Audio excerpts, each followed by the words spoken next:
এই যে কেউ যদি রেড লেডি পেঁপে চারা নিতে চান তাহলে আমাদের কাছ থেকে রেড লেডি পেঁপে চারা নিতে পারবেন।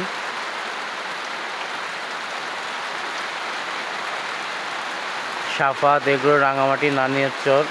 কেউ যদি নিতে চান অবশ্যই নিতে পারবেন। আমাদের 1 নাম্বার অরিজিনাল ভালো চারা রেড লেডি পেঁপে চারা আমরা হচ্ছে এখান থেকে লঞ্চ যোগে বাস যোগে পৌঁছায় দিতে পারবো।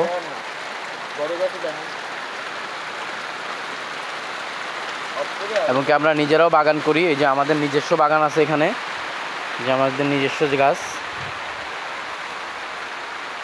আমরা হচ্ছে 5000-এর একটা বাগান করেছি, 5000 পেঁপে গাছের বাগান আছে আমাদের। প্লাস হচ্ছে আমরা এখান থেকে চারা করতেছি, চারা বিক্রি করতেছি। কারো যদি নিতে আগ্রহ পোষণ করেন তাহলে অবশ্যই আমাদের কাছ থেকে চারা নিতে পারবেন।